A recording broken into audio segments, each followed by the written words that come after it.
Hi, this is P&M Senior Wellness. Let's give those legs some love today. If walking is the only exercise you rely on, you may actually be losing strength faster than you think. And the quiet truth is, it's not your fault, it's how the body changes after 60. But there is a simple movement, a calm, steady, invisible chair that begins rebuilding the muscles walking can no longer protect. For now, just stay with me. If getting up from a chair feels harder than last year, if stairs feel heavier, or if your balance wobbles more than you'd like to admit, you're not alone. I've seen this story in hundreds of older adults, all doing their best, all walking every day, yet still losing muscle because walking simply doesn't give the stimulus your legs now need.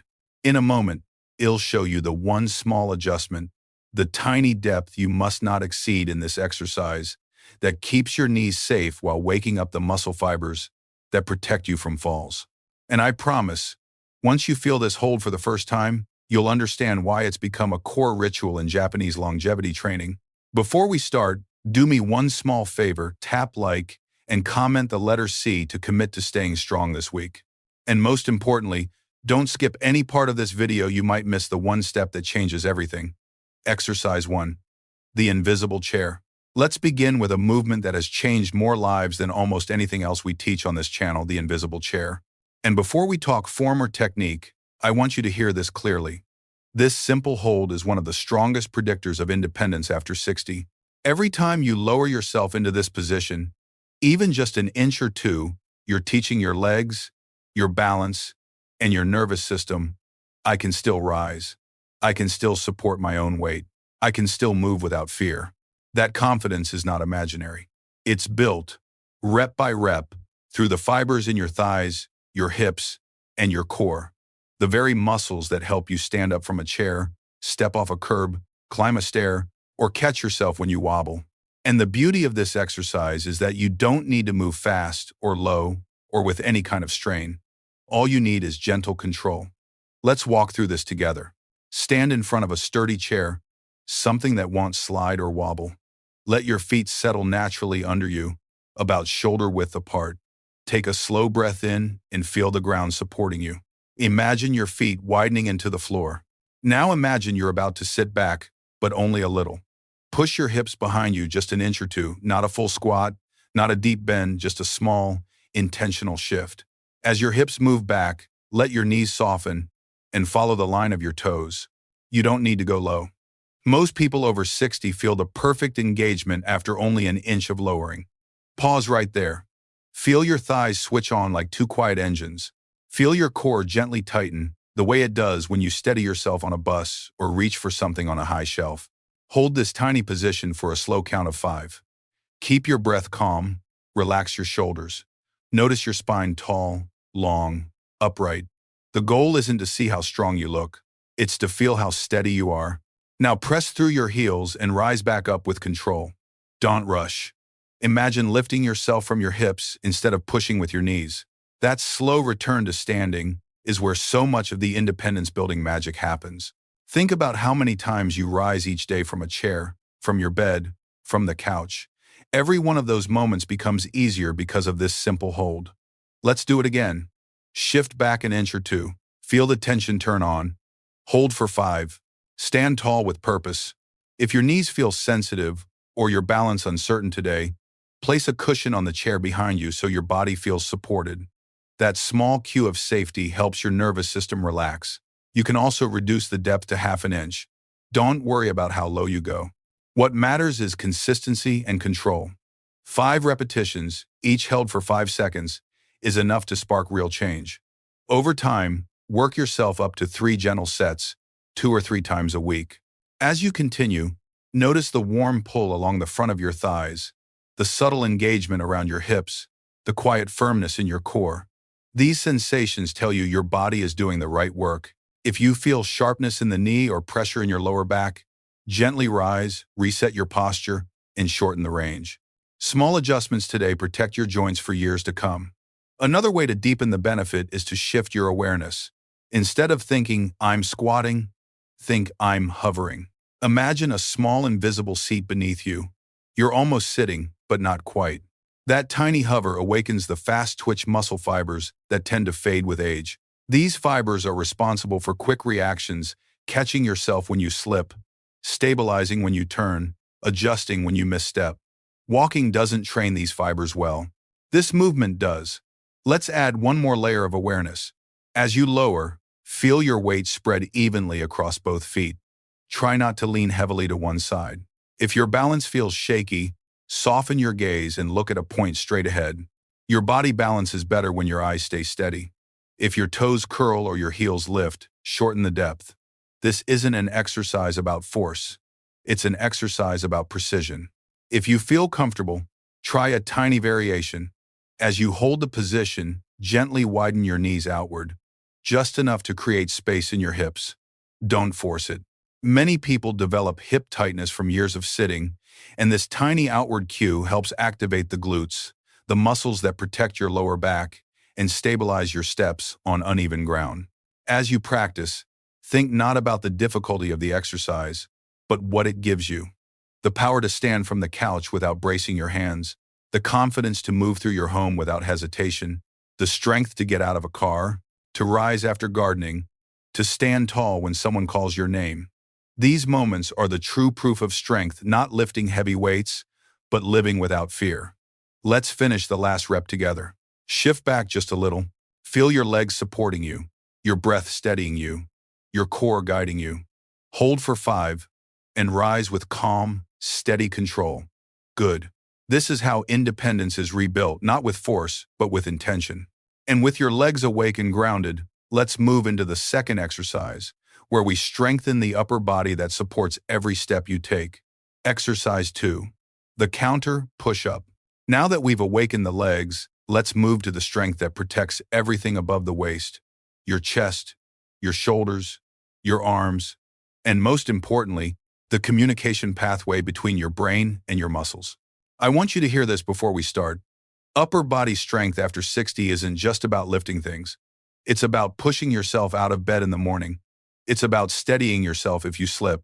It's about catching your balance when life tilts suddenly. And this simple counter push-up is one of the most reliable ways to rebuild that strength without strain, without floor work, and without risking the wrists or shoulders. Think of it as a slow, controlled reminder to your body that you are still capable, still powerful, still steady on your feet. Let's walk into it together. Find a sturdy kitchen counter or a solid surface that reaches somewhere around your hip height. Stand facing it. Place your palms flat on the edge, fingers pointing forward, hands just a little wider than your shoulders. Now step your feet back one gentle step at a time until your body forms a soft diagonal line. Not a plank, not a vertical stance, just a comfortable angle where gravity offers a bit of resistance. Feel that line from the back of your head to your heels. Take a slow breath in. On your next exhale, bend your elbows and lower your chest toward the counter with calm control. Count slowly to 2 or 3 as you come forward. Keep your elbows angled about 45 degrees, not tucked tight, not flared wide. As you lower, notice your body supporting itself from your core, not just your arms. Then press smoothly back to the starting position. Imagine pushing the counter away from you instead of pushing your body up. That shift in mindset helps your chest, shoulders, and triceps share the load without straining your joints. Let's do that again. Lower for a soft count, hold gently for a moment, and rise with ease. This steady rhythm is where so much benefit happens. You're retraining your neuromuscular coordination, the communication between brain and muscle that helps you react quickly, recover smoothly, and stay independent longer. These small, deliberate motions build the strength you need to open heavy doors, carry groceries, support yourself in the shower, or stabilize during a sudden misstep. If this angle feels too easy, step your feet just an inch or 2 farther back. The more diagonal your body becomes, the more resistance you'll feel. If it feels challenging, step a little closer until you find the sweet spot where your muscles engage but your joints stay comfortable. Always choose control over effort. Always choose smooth over fast. Aim for 8 to 10 repetitions at your own pace. Rest for a moment, then repeat for 2 or 3 gentle rounds. If your wrists feel sensitive today, you can soften your grip or adjust your hand position slightly outward. If your shoulders feel tight, shorten your range of motion and make your lowering phase even smoother. As you work through each repetition, remember what this movement gives you: the confidence to brace yourself when you stumble, the strength to push yourself upright when you're tired, and the assurance that your upper body can still support you in the moments that matter most. Let's finish one more slow repetition together, lowering with calm purpose, rising with quiet strength. Good. When you're ready, we'll move into the third exercise, where we train the stability that keeps your footing sure and your balance steady. Exercise 3. The step back lunge with chair support. This final movement may look simple, but it's one of the most powerful ways to protect your independence after 60.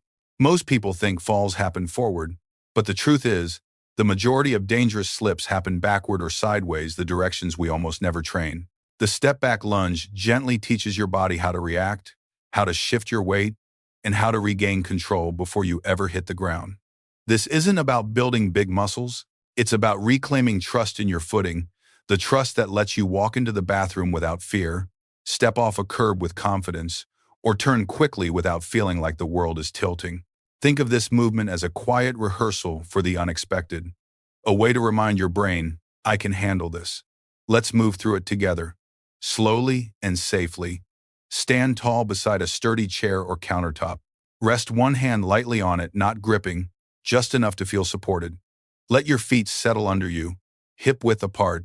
Take a calm breath in. Now, gently step your right foot straight back, only as far as feels comfortable. It can be a big step or a tiny slide. The goal is control, not distance. Keep your torso upright and your chest open. As your back foot lands on the ball of the foot, allow your front knee to bend just slightly. You're not dropping into a deep lunge. You're simply shifting your weight while keeping everything tall and steady. Pause here for one soft second. Feel your front legs supporting you. Feel your core tighten just a little, the way it does when you steady yourself on a moving bus or reach for something on a high shelf. Now press through your front foot and return to standing, slow and smooth. Let's do that same motion again. Step back gently, hold, and return with intention. Each repetition teaches your body how to respond when you're thrown off balance, a skill far more important than strength alone. Now switch legs. Step your left foot back, keeping your spine long and your gaze forward. If you notice any wobbling, that's okay. That's your stabilizing muscles waking up, learning, adjusting. Keep your steps small today if you need to. If your knees feel sensitive, shorten the bend. If your balance feels unsure, keep your hand resting lightly on the chair the entire time. The modification isn't a weakness, it's intelligent training. What matters is the smooth, controlled transition from front to back and back to front. Aim for 6 repetitions on each leg. Move at your own pace. Feel the connection between your feet and the floor. Feel the quiet work happening along your hips, your thighs, your calves, the parts of your body that keep you upright when the world shifts unexpectedly. With each step back, you're rewriting your body's blueprint for stability, turning hesitation into confidence and fear into readiness. Let's make these last few reps slow and intentional. Step back. Hold your balance. Return tall. One more time. Step back, steady, and rise. Good. That's the kind of practice that keeps you safe in real life. Not big dramatic movements, but small, thoughtful patterns done with care. When you're ready, let's bring everything together and move into our closing reflections on how these 3 exercises work as a complete system for strength, stability, and independence. Safety guidelines. Before we close, I want to give you a few gentle but important safety reminders, because your comfort and your confidence matter as much as the exercises themselves. These movements are designed for adults over 60, including those who feel stiff, weak, or out of practice. But every body is different, and listening to your own signals is the smartest strength you can have. First, always begin with support nearby. A sturdy chair, countertop, or wall is not a sign of weakness, it's your partner in safety. Keeping your hand lightly on support during the invisible chair, the counter push-up, or the step-back lunge allows your nervous system to relax, which helps your muscles activate properly without fear or tension. Second, start small. Even 1 or 2 controlled repetitions are enough to wake up the muscles that protect your balance. Don't worry about depth, angle, or difficulty at the beginning. The goal is smoothness, not speed. Controlled movement trains your brain just as much as your muscles. Third, avoid these exercises or modify them heavily if you've had a recent joint replacement, major surgery, severe arthritis, flare-ups, dizziness, or unpredictable balance. If you're recovering from a stroke or managing a neurological condition, talk to your doctor or physical therapist to find the safest version for your current abilities. Fourth, use pain as your guide. Mild muscle effort is normal. Sharp joint pain, pinching, or sudden discomfort is not. If anything feels wrong, stop immediately, breathe, and adjust. Your body is wise, trust it. And finally, remember that confidence grows slowly and steadily. You're not behind. You're rebuilding. Every small, intentional movement you make today becomes strength you'll rely on tomorrow. Thank you for staying with me today. Before you go, tell me in the comments which moment in this routine made your body feel the most steady or supported. Remember, the deep lesson we talked about is simple. Strength after 60 isn't built through force, but through slow, controlled movements that protect your joints and keep you safe. Small, thoughtful practice is what rewires your balance and restores your confidence. Keep showing up for yourself in these quiet ways. Keep moving gently, breathing deeply, and giving your body the patience it deserves. And when you're ready, come back to this routine anytime your strength is always waiting to meet you.